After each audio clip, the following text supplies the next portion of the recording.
Hey hello everyone. I hope so आप सभी लोग अच्छे होंगे और ठंड भी बहुत ज़्यादा पड़ चुकी है।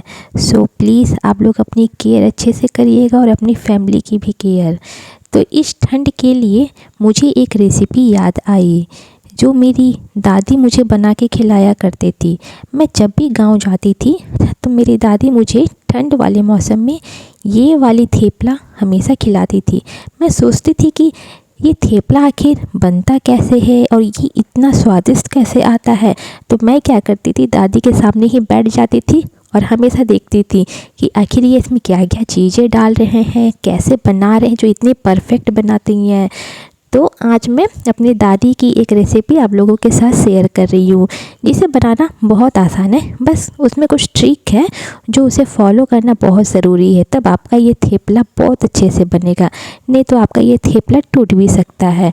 तो वही बस है जिसे मैं हमेशा फॉलो करती हूँ और मेरी भी ये थेपला एकदम दादी की तरह परफेक्ट बनती है। तो इसी की रेसिपी आज मैं आप लोगों के साथ शेयर कर रही हूँ और ये सीम थेपला है।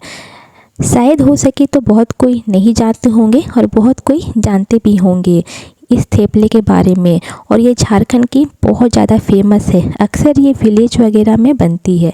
तो चलिए शुरू करते हैं। तो हमें क्या करना है, सबसे पहले हमें सीम ले लेना है। तो हमारे यहाँ तो इसे सीम बोला जाता है। ऐसे आप लोग कहाँ से हो, किस स्टेट से हो, आपके यहाँ क्या इसे बोला जाता है, आप मुझे कमेंट करके ज़रूर बताइएगा। तो आपको सबसे पहले क्या करना है, मैं यहाँ पे कम बिया वाली सीम ली हूँ। आप लोग चाहो तो जो पूरी तरह बिया हो जाती है वो वाली भी सीम ले सकते हो। उसके बाद आपको उसमें जो दोनों साइड थ्रेड निकलती है उस थ्रेड को आपको निकाल देना है और उसे बीच से भी कट करके अच्छी तरीके से देख के आपको उसे चुन लेना है ताकि उसमें कोई कीड़ा वगैरह ना हो, क्योंकि ये सब में अक्सर कीड़ा होता ही है। तो इसलिए उसे अच्छे से देखना बहुत ज़्यादा ज़रूरी है और उसकी जो थ्रेड है उसे भी बहुत अच्छे से निकाल लीजिएगा। उससे क्या होगा कि आपका थेपला बहुत अच्छे से बनेगा और खाने के वक्त आपको थ्रेड भी नहीं मिलेगा। तो मैंने उधर वो सारी सीम को चुन ली थी। उसके बाद मैंने इधर एक कढ़ाई में पानी बॉयल होने के लिए छोड़ दी थी और उसके बाद मैं इसी पानी में इस सीम को 15 से 20 मिनट के लिए बॉयल होने के लिए छोड़ दूंगी। और इस पे आपको कुछ नहीं डालना है, बस आपको इसे बॉयल होने के लिए छोड़ देना है 15 से 20 मिनट के लिए। तो देखिए मेरी ये 15 से 20 मिनट हो चुकी थी। तो आप देख रहे हैं कि सीम की कलर भी चेंज हो चुकी है। तो इसी तरीके से आप लोग भी कुछ देर के लिए छोड़ दीजिएगा। आप लोग बीच बीच में चेक भी करते रहिएगा। तो देखिए ये कितने अच्छे तरीके से बॉयल हो चुकी है। मैं आपको उंगली में भी इस तरीके से दबा के दिखा रही हूँ। तो बस इसी तरीके से आप लोग भी अच्छे से बॉयल कर लीजिएगा।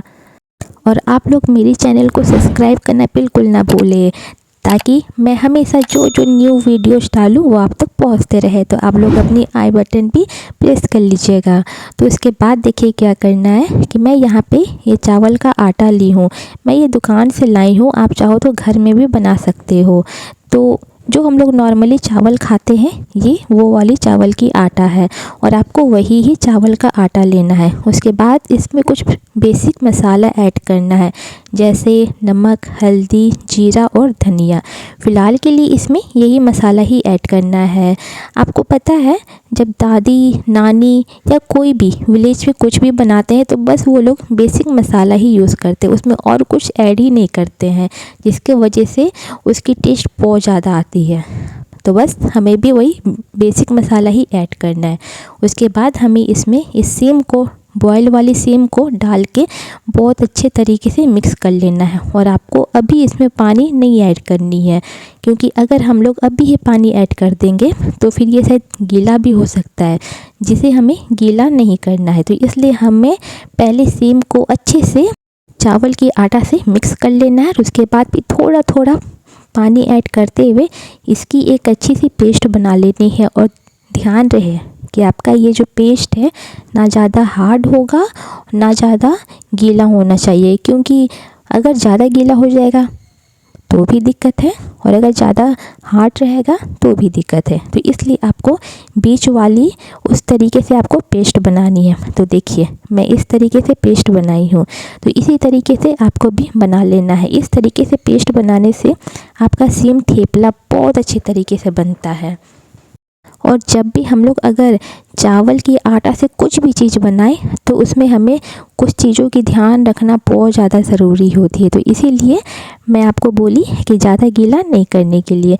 उसके बाद हम इसमें कुछ और मसाला ऐड कर लेते एज अ टेस्ट के लिए, ये ऑप्शनल है, आप इसे स्किप भी कर सकते हो। तो मैंने इसमें लाल मिर्ची पाउडर, गोटा जीरा और थोड़ा सा मैंने इसमें जी मसाला ऐड क्यों, ये ऑप्शनल है, आप चाहो तो इसे स्किप भी कर सकते हो।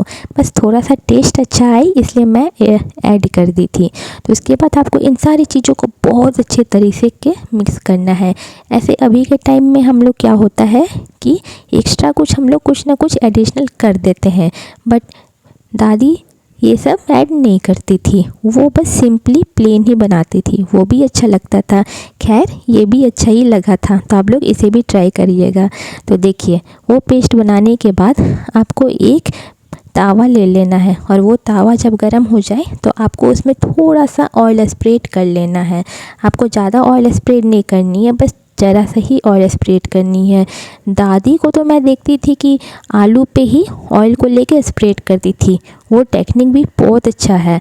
तो मैं वो टेक्निक नहीं की हूँ, मैं चम्मच से ही कर ली हूँ। तो आप लोग को जैसा ठीक लगे आप लोग वैसा करिएगा, लेकिन ज़्यादा ऑयल मत दीजिएगा। उसके बाद आप लोगों को क्या करना है, उस पेस्ट को उठा के इस तावा में डाल देना है, लेकिन ना ज़्यादा हो ना ज़्यादा कम हो, मीडियम जैसा ही आप लोगों को डालना है। और आपको बस हाथ में हल्का हल्का पानी लेते हुए इसे स्प्रेड करना है। और स्प्रेड आप इसको ज़्यादा पतला मत करिएगा, क्योंकि अगर ज़्यादा पतला होगा तो आपका ये थेपला टूट भी सकता है। तो इसलिए आप इसकी थिकनेस थोड़ी सी मीडियम रखिएगा। और आपको जितना इसे स्प्रेड करना है, आप हाथों में पानी लेते हुए आप इसे स्प्रेड करिए, बहुत ही आसानी से स्प्रेड होता है।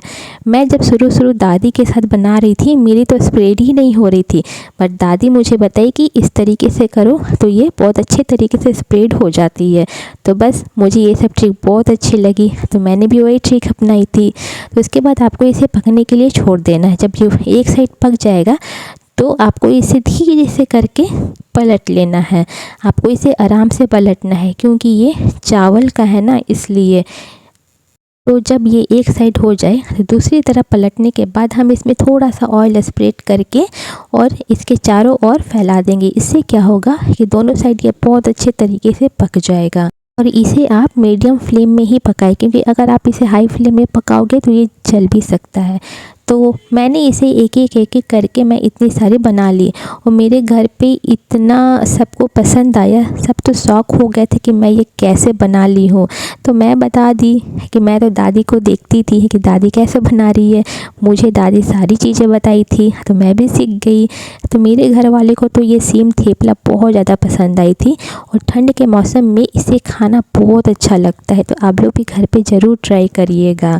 और देखिए ये कितनी सॉफ्ट है और कितनी नरम है, आपको भी ये बहुत ज़्यादा पसंद आएगा। तो अगर आप लोगों को मेरी ये रेसिपी अच्छी लगी हो, सॉरी मेरी दादी की, तो आप लोग घर पे ज़रूर ट्राई करिएगा। और अपने फ्रेंड्स और अपने फैमिली पे ये रेसिपी शेयर करना बिल्कुल ना भूलें। Thank you.